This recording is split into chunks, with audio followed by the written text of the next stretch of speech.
Nah, ini bentuk akad yang sesuai dengan koperasi syariah. Satu, sirka berarti kerjasama modal dan usaha. Ibu anggota koperasi, ya, tampiti di koperasi lalu dikelola bersama. Berdagangkah sifatnya nanti, ya kan? Lalu hasilnya itu dibagi. Kalau rugi, tanggung bersama. Ya kan? Itu namanya berserikat, syirkah, kerjasama. Yang kedua, mudharabah, bagi hasil. Mungkin ibu kita ini berapa nih? Berapa orang sekarang? Ada 30 orang. Nah, kalau masing-masingnya letakkan di koperasi uang 1 juta, berarti ketek mana 1 juta tuh mah 10 juta lah. Berarti 300 juta kan? Nggak ada kita yang mengelolanya, tapi kita minta orang lain yang mengelolanya. Bisa. Hasil dari pengelolaan itu nanti masuk ke kas koperasi. Nah, gitu ya. Itu bisa itu digunakan. Ya kan? Atau kita juga yang mengelola, tapi pembelinya ya anggota koperasi. Ustaz, bisa nggak mau minjam PT, lalu di labian bayar? Enggak, ribanya. Tapi itu apa PT, Bu? Beli karpet, orang kari rayo, bara perlu PT-nya. Coba beli karpet tuh 300.000 mangalo ke koperasi. Pinjam saya ke Ustaz Biko. Iya dah. Oke lo Ustaz kada. Kita pinjamkan kalau ada. Kan begitu ya Pak Dida. Tawarkan, silakan dimasukkan, dibantu sesuai dengan kemampuan. Kemanapun begitu ya. Nah, kalau ibu mau beli karpet Turki umpamanya 5 juta, jangan kasih uang. Maka dari itu pengurus koperasi membelikan karpet itu, lalu dibuat akad 5 juta, dijual kepada anggota 6 juta, 1 jutanya menjadi halal. Tapi kalau PT dia gian 5 juta, bekonya bayi 6 juta, yang 1 juta menjadi riba. Oh iya, itu yang akad. Ya. Murabaha, jual beli dengan margin keuntungan ada di sini. Maka ini akad yang sesuai dalam koperasi syariah. Ada ijarah, sewa menyewa, mungkin saja. Kita ini punya gedung di sini, kita sewakan kepada orang untuk beralek. Hasil sewa itu masuk ke kas koperasi. Itu boleh. Ya, itu masuk kepada. Atau nanti qardul hasan, pinjaman kebajikan tanpa bunga. Hasil tadi itu pinjaman ke jemaah, ke anggota di koperasi itu PT-nya lah banyak apa? Ya, enggak 300, lalu 300 juta PT-nya terletak saja gitu ya, pinjaman ke anggota tapi tidak pakai bunga. Kalau itu terjadi, dia tidak pakai bunga, tapi hatinya berbunga-bunga. Karena bisa meminjam. Iya kan? Oke. Kita lanjut dulu, nanti kita berbuka ya. Nah, tujuan koperasi syariah. Kebetulan saya tuh ada di depan tuh ada BTM saya, Dewan Syariahnya itu. Yang BTM yang di depan. Bukan. Baitul Mal. Ya, Baitul Talwin namanya. Kalau dulu kan BMT dulu ya. Ya. Tujuan koperasi syariah ini meningkatkan kesejahteraan anggota secara halal. Jadi antara kita ini Ibu, kita ini ada orang yang punya uang, bukan beruang ya. Kalau beruang tuh beda lagi, tidak. Sehingga bisa terbantu anggota-anggota kita ini kan mulia ini. Dibentuk koperasi ini supaya terbantu orang-orang yang lemah gitu. Tapi caranya halal. Kami itu lama di pasar tuh Pak Haji tuh. Itu Bang Ampe 6 tuh banyak di pasar tuh. Julo-julo tembak, julo-juloan namanya. Yang nomor 1 taruh. Pinjam 1 juta, bayar sejuta 200. Itu banyak terjadi seperti itu. Riba. Iya kan? Kan mulia ini, menghindarkan praktek riba, gharar, maisir. Lalu menguatkan ekonomi umat berdasarkan ukhuwah tadi. Nah, kita ini sekarang satu ukhuwah itu yang agak sedikit merosot. Mungkin karena tidak ada kepercayaan. Nah, itu tadi masalahnya. Ketika berhutang, rasa mendapat, ketika membayar, rasa kehilangan. Baru 1 tahun minjam lah minta, itu baru aja minjam lah. Iya kan?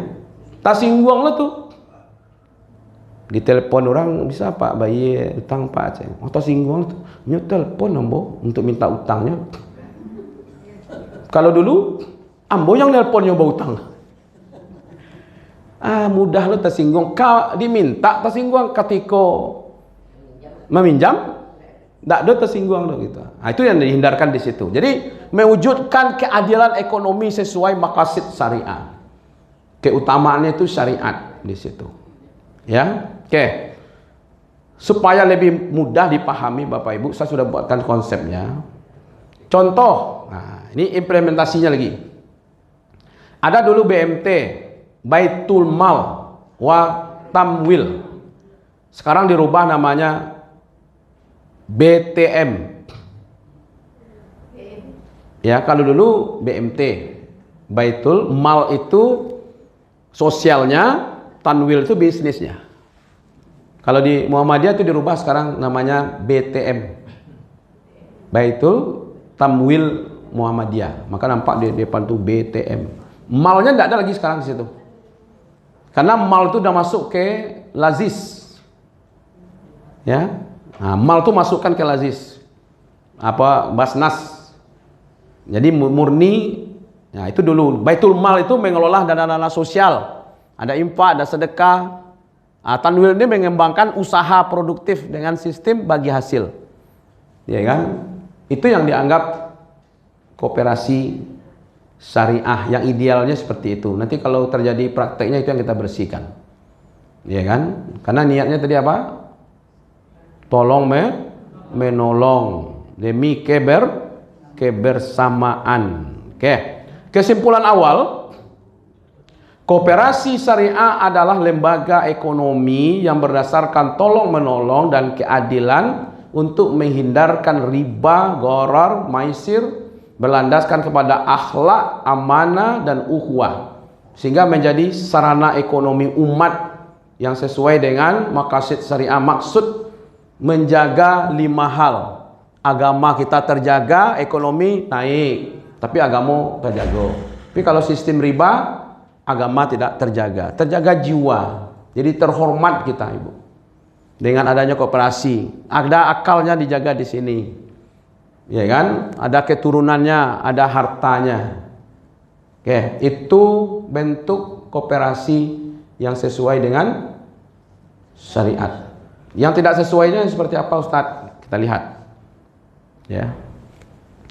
Koperasi yang memberikan pinjaman dengan bunga tetap. Contoh, anggota meminjam 1 juta. Alay agak tinggi sikit Bu, nak 300 lah 1 juta. Dari koperasi dan harus mengembalikan 1.200.000 dalam 12 bulan tanpa memperhatikan usaha. Pinjam model apa model itu saja ya, maka yang 200 itu menjadi riba. Yang 200 itu menjadi riba. Oh, tidak bisa itu dibuat akadnya itu dong. Kan dari kita untuk kita, Ustaz.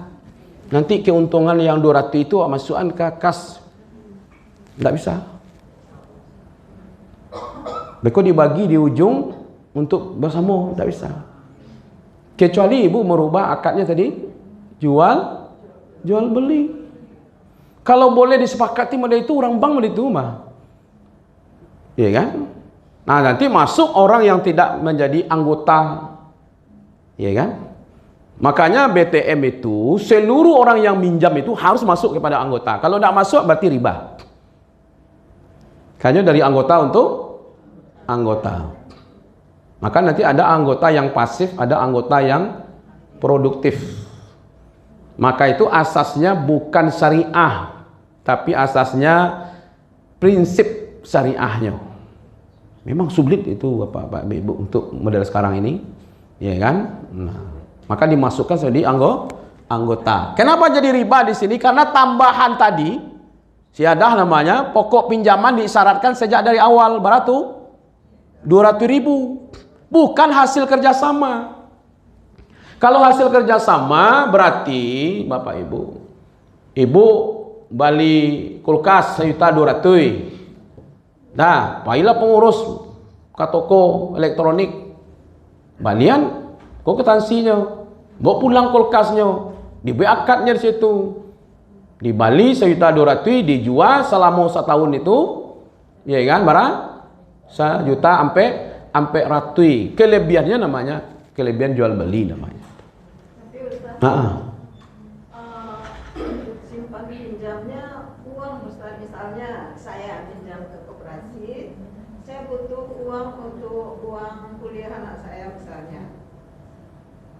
Gimana caranya Ustaz? Boleh, tapi tidak pakai bunga. Kan ibu anggota. Kalau pakai bunga berarti riba. Jadi segitu dipinjam, segitu dipulang. Iya. Tapi yang uang administrasinya gimana Pak? Apa? Administrasinya kan Pak kan langsung ngasih-ngasih itu. Nah, nanti Bapak Ibu, kan nanti ada uang sumbangan ya. Berarti ada enggak? Simpanan wajib, ada simpanan. Itulah nanti yang buat usaha, jangan pinjam-minjam saja. Buat usaha koperasi itu. Oke, ini saya lanjutkan dulu. Nanti ketemu itu bagaimana realnya. Saya sudah formatkan untuk Bapak Ibu yang lebih mudah untuk dipahami. Pertanyaan itu akan terjawab nanti. Apa usaha yang harus kita lakukan di koperasi? Ya, oke. Ini nampaknya ribanya di mana? Sudah tak paham? Karena dia meminjam uang. Pinjam 1 juta, bayar 1.200.000. Tahu ya ribanya? Oke. Duduk kaji namanya itu.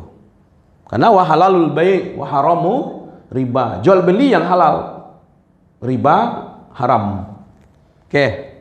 Jadi setiap pinjaman yang ada hasil keuntungan itu adalah riba. Oke, salah satu ya. Kita lihat di sini. Pembayaran bunga kepada simpanan anggota. Nah, ibu menyimpan di koperasi 50 juta. Lalu koperasi magih bunga. Yang ibu terima itu jadi riba. Ibu boleh menerima buat perjanjian dengan koperasi. Mulai tapi timbul 50 juta di siko, lalu buat usaha. Hasil usaha itu bagi hasil namanya. Nah, jadi malah tak ribahnya Ustaz. Koperasi memberikan bunga simpanan 10%. Dari 50 juta berapa tuh? 10%. Taruh saja 500.000. Udah payah-payah nih hitung. Ya kan? Per tahun kepada anggota yang menyimpan uang tanpa memperhatikan usaha koperasi. Nggak ada koperasi ke usaha dah. Pokoknya pinjam lo ke anggotanya. Anggota tak bagi lo bunga. Nah bunga tadi dia gian lo ke orang dan menyimpan PT di koperasi. Di situ letak riba.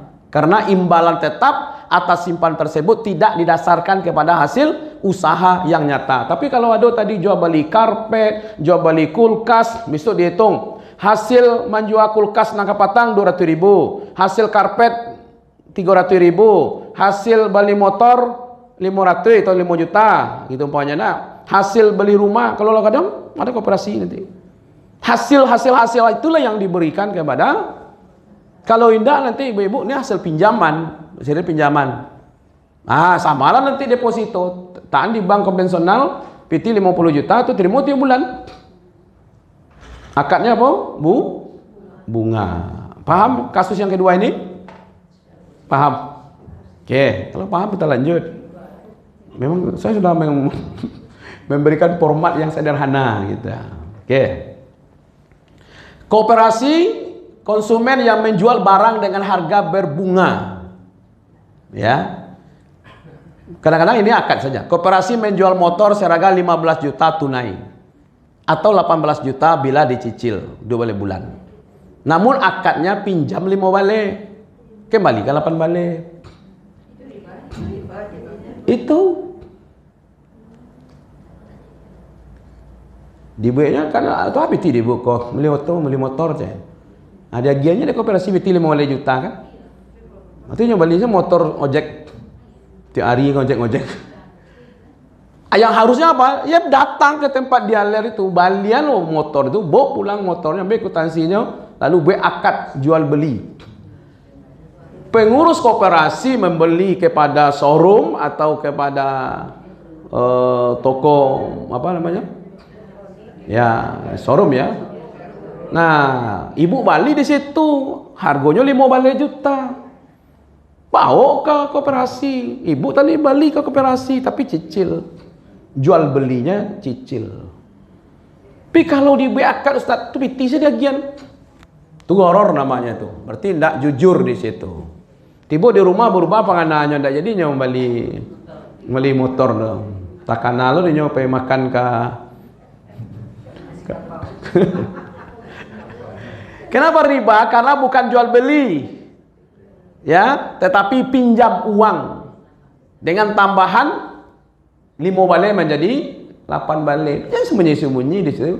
Buat akadnya dulu, wak beli motor. Bekolah tiba piti 5 balai juta dia wak. Motor enggak ada, piti habis. Ada pertanyaan lagi ya. Dulu sudah pernah saya tanyakan, tapi sekarang saya mau buatkan lagi ya. Kredit emas gitu ya. Kan misalnya si tukang kredit ini membeli emasnya misalnya 5 juta. Nanti ya akadnya jual beli Bu ya. Akadnya jual beli, saya jual 6 juta. Jadi, khusus untuk emas tidak boleh kredit. Karena dia bagian dari transaksi mata uang, dia bagian itu. Makanya ada barang bayar. Ya, karena nanti kalau emas harganya berubah.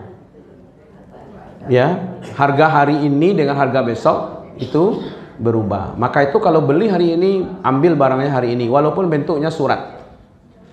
Ya, tapi itu kan bagian dari jual beli ya, emas. Oke, kita lanjut dulu. Ini koperasi, saya mau jelaskan koperasi ini dulu supaya ya kan. Kalau koperasi mau membelikan emas, pergilah ke toko emas. Beli emasnya, ya kan? Jual harganya. Iya, belum langsung beli. Iya kan? Langsung dibelikan emasnya, jangan kredit, langsung dibelikan. Iya. Terima, kapan diterima emasnya? Udah lunas. Ada kesepakatan.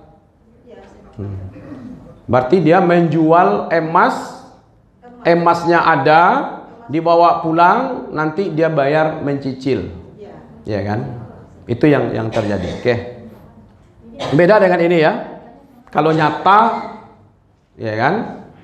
Tapi nanti tidak ada perubahan harga ketika mencicil. Kalau ada perubahan harga di waktu mencicil, maka dia nanti masuk kepada riba.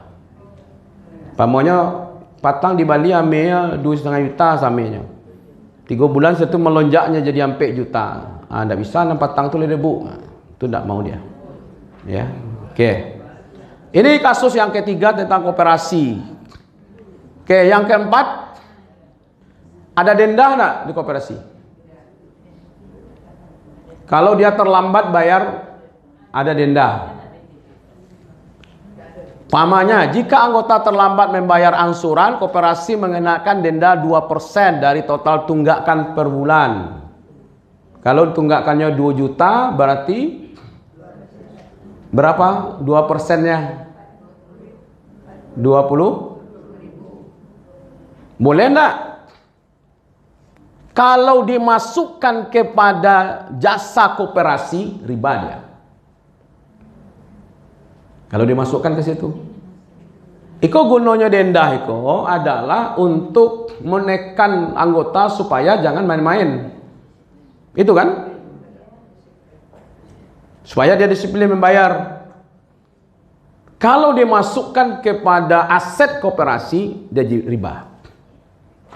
Tapi kalau dia ambil denda ini lalu diberikan ke tempat sosial, pamannya kena denda ibu, bulan patang 20.000, ibu kau kanai lo, ibu kau kanai, akhirnya terkumpul sebulan tu 2 juta denda-denda, tidak boleh dimasukkan ke asetnya koperasi. Jadi dibuat di dalam sosial. Iya, pamannya dari denda-denda itu dibantuan ke panti asuhan, dibantuan orang-orang miskin, iya kan? Nah gitu ya. Itu dia masuk. Karena ketambahan itu tidak ada jasa di situ. Manfaatnya hanya karena penundaan waktu saja. Karena dia terlambat bayar, akhirnya kena denda. Nah, ini termasuk riba. Malah ribanya riba jahiliyah. Bah maksudnya riba jahiliyah. Ibu-ibu, kini ada orang minjam beli HP ada tak? Ada ya. Capek ibu jawab. Ya Allah. Untuk Bali Bare adalah ada ya. Orang Arab tidak biasa meminjam untuk yang dipakai. Dia tidak mau minjam untuk kadi konsumsi, ya kan? Tapi mereka ini minjam, kan perdagangan waktu itu tuh 2 musim saja. Musim panas itu, musim dingin satu. Dari Yaman datang orang mambok barang dagang. Kalau indak di Bali waktu itu, tunggu lo celai. Di Bali pada waktu itu modal nanggung. Akhirnya pinjam apa? Modal. Kini modal lembur kini ada 500 juta. Barang yang di Bali 750 juta. Berarti ambo tahu tang 250 juta. Dan itu tidak ada berbunga. Tidak ada berbunga. Baralah maunya Ustaz minjam, ya 2 bulan lah pamonya. Jangan disabu ibu-ibu bulan 2. Bulan 2 kok setiap tahun ada. Bila dia bayar bulan 2. Tahun 2026 ada bulan 2. 2027 enam parahnya menunggu bulan kok jadi 2. Bila ada bulan tu kan jadi 2. Cuman si kancil ko nya cadia. Mangadulah, kurang lah bau tanggo kenyo kan. Nyo janjian bayar bulan 2 je. Pas bulan purnama di kancil ko nyo bawa ke tepi danau. Bulan purnama nyo bawa ke tepi danau. Ha ko lah bulan lah 2, bayar lah lain je. Ma bulan 2 tu kancil, tu dah cie dalam danau cie. Jadi aja kancil ko. Tidak. Jadi Bapak Ibu, ketika tidak terbayar 2 bulan berikutnya yang 250 juta itu, baru dikenakan bunga. Pak, ambo tidak bisa membayar 250 juta, minta ambo 3 bulan lain. Nah 3 bulanan itu bayar bunga lain. Nah itu yang riba jahiliyah itu begitu. Yang pertama tu tetap tolong menolong. Kalau nyobai, kalau ambo bayar selama 2 bulan, berarti apa yang didapat oleh apa nih? Amal membantu orang, pahalanya dapat. Itu maka konsepnya ta'awun. Ta'awun itu konsepnya itu saling membantu. Itu dia. Kalau lewat dari 2 bulan, tidak bisa Ustaz bayar dah enggak. Nah, kalau itu diperpanjang 3 bulan. 3 bulan tu bunganya sekian sebulan. Itu bentuk riba masa jahiliyah. Nah, kalau kini baru kami minjam baru langsung ditentuin sekali. Aman yang lebih jahiliyah kira-kira. Hah? Yo kami minjam ibu. Yo, bunga sekian sebulan, bayar administrasi, bayar asuransi. Alhamdulillah lo 1/5 untuk itu saja kan. Di mana tak ribahnya? Karena yang di sini kategorinya adalah karena dia menambah bayar karena terlambat. Kan sama itu. Kalau dia tepat waktu, tidak ada denda. Kalau dia terlambat bayar, kena denda. Sama lah tadi itu. Kalau tepat waktu saya bayar, tidak ada tambahan. Tapi karena saya minta ditambah waktu 3 bulan lagi, baru ada. Kalau 3 bulan ini nambah Ustaz, tambah air, tambah sagu, tambah air. Situlah riba jahiliyah. Jadi kalau ada anggota yang meminjam, lalu dia terlambat, lalu dibuat denda itu boleh kalau denda itu diambilkan untuk kegiatan sosial, bukan untuk pendapatan koperasi. Duduk. Lah. Nah, kan lama tuh mengaji itu. Dua-duaan kita cek. Ya Pak Dedi. Itu operasinya biar. Ah. Artinya dana yang berlebih itu untuk sosial. Bagi yang meminjam dosa tetap nggak? Karena dia membayar ini kan kelebihan uang gitu kan. Oke. Berarti di sini akadnya denda ibu tidak dimanfaatkan untuk keuntungan koperasi. Tapi diakadkan ibu membantu sosial. Nah, itu akadnya tuh. Jadi untuk PT yang 2.000 tadi itu, yang 20.000 tadi itu dalam akad pertama itu sudah ada itu. Kan bukan minjam-minjam seperti itu saja kan. Bu, nanti kalau ibu terlambat, bapak terlambat kena denda sekian persen. Uangnya kita berikan untuk panti, untuk ini, untuk ini, untuk ini, bukan untuk lembaga. Ah, Pak tanda tangan di bawah. Berarti bapak setuju denda itu diberikan. Tapi kalau untuk lembaga berarti pemaksaan. Lembaganya kan naik. Nah, itu solusinya. Oke. 5. Koperasi yang menyalurkan dana ke bank konvensional. Banyaknya PT-nya. Orang makai tak ada, simpan di bank lah. Mereka hasilnya diambil. Ya kan? Nah, itu dia. Dana anggota disimpan di bank konvensional untuk mendapatkan bunga tahunan. Kalau 5 miliar berapa bunganya, Bu? Lumayan ya. Itu angkat tangan yang punya uang 5 miliar. Gitu ya. Karena koperasi ikut serta dalam sistem riba. Ya, itu yang dimaksud di situ. Ya kan? Saya tidak berada di posisi setuju atau tidak setuju dengan ini bank konvensional ini semuanya riba, bank syariah itu sebagian riba, enggak. Karena itu tidak di posisi yang boleh situ ya. Jadi kita kaji dulu koperasi kita saja dulu, oke. Ini contoh praktek koperasi syariah yang bebas riba. Bantuannya. Koperasi yang bebas riba. Umpamanya seperti BMT tadi atau BTM. Lembaga keuangan mikro syariah yang memadukan dua fungsi, ada Baitul Mal, ada Baitul Tamwil di sini. Seorang pedagang kecil membutuhkan modal 5 juta untuk menambah stok dagangannya. Lalu BTM atau BMT mendanai dengan akad mudharabah bagi hasil. Dimodalkan dia, lalu bagi hasilnya nanti 60-40. Ya. Tapi ini ada pengawasan. Kalau rugi bukan karena kelalaian ya, maka kerugian itu ditanggung bersama.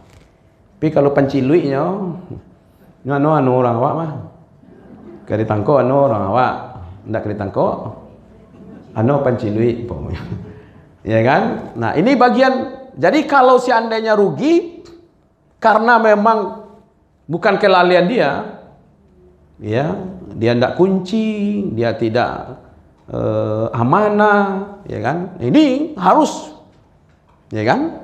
Malah di sini tidak perlu pakai jaminan. Ini syariah itu tidak perlu pakai jaminan sebenarnya. Jaminan itu amanahnya itu, ya kan? Nah ini koperasi. Kenapa bisa demikian? Di sini karena konsepnya kembali kepada awal tadi, apa? Tolong menolong. Ya kan? Kemudian untuk ada keadilan dan amanah di situ. Oke, itu bentuknya. Sekarang kita lihat di sini, koperasi petani. Ya. Koperasi yang membantu para petani dalam permodalan, pembelian sarana produksi, pemasaran hasil tani dan segala macamnya. Pamannya praktek di lapang koperasi membeli pupuk atau bibit lalu dijual kepada anggota. Di Bali bibitnya mungkin 5.000 per batang, dijual ke anggotanya 6.000. Ya kan? Aturan ini membali tidak ada kan? Dengan bantuan kerjasama dengan koperasi, di ibu-ibu bapak-bapak ikut di situ. Petaninya ada yang kaya, ada yang menengah, ada yang kelas bawah. Terbantulah dia. Margin keuntungan disepakati dari awal. Ketika panen bisa dijual kembali atau nanti koperasi yang mengambil. Ya kan? Itu dia. Ya. Hmm. Operasi simpan pinjam itu nggak boleh sebetulnya itu ya. Simpan pinjam maksud untuk konsumtif. Ya, nanti kita ini kan kita bahas yang khusus. Ya, untuk konsumtif atau untuk apa gitu. Ya. Ini contoh. Contoh ya. Oke. Koperasi pupuk, bibit membantu. Jadi koperasi ini didirikan oleh petani untuk membantu mereka yang tidak punya uang untuk bibit, dia dapat bibit. Ya. Maka itu dibolehkan. Kayak di pesantren umpamanya. Koperasi yang beroperasi di lingkungan pesantren untuk menunjang ekonomi santri, masyarakat sekitar, menyediakan tokoh kebutuhan santri di situ. Lalu nanti hasil banyak itu. Anak-anak ini kan wajib belanja. Ini tidak keluar dari asrama ada kan. Toserba namanya. Toserba itu toko serba ada. Ya, anak-anakku belanja di situ. Nah, hasilnya itu karena dimodalkan dengan modal koperasi. Lalu disewakan atau kamarnya disewakan. Hasilnya itu bentuk koperasi yang ada di pesantren dan itu oke. Nampak deh ibu-ibu, bapak-bapak, bagaimana praktek koperasi yang benar itu? Tidak uang dengan uang. Pinjamkan uang, bayar uang. Kalau tidak ada bunga, boleh. Kalau ada kelebihan, riba. Ini contoh koperasi ada. Jadi koperasi yang sekarang ini harus dibuat ada amal usahanya. Jangan hanya uang gitu. Kecuali tidak pakai kelebihan. Ya kan? Oke, ini contoh. Ini yang praktek di lapangan umpamanya. Anggota bisa membeli barang misalnya elektronik secara cicilan dengan akad murabahah. Harga dan margin disepakati di awal. Tidak ada bunga tambahan bila telat. Tapi jika menunda tanpa alasan yang syar'i dikenakan denda. Dendanya kepada sosial lalu disalurkan ke kas sosial, bukan keuntungan koperasi. Prinsipnya transparan. Itu ya.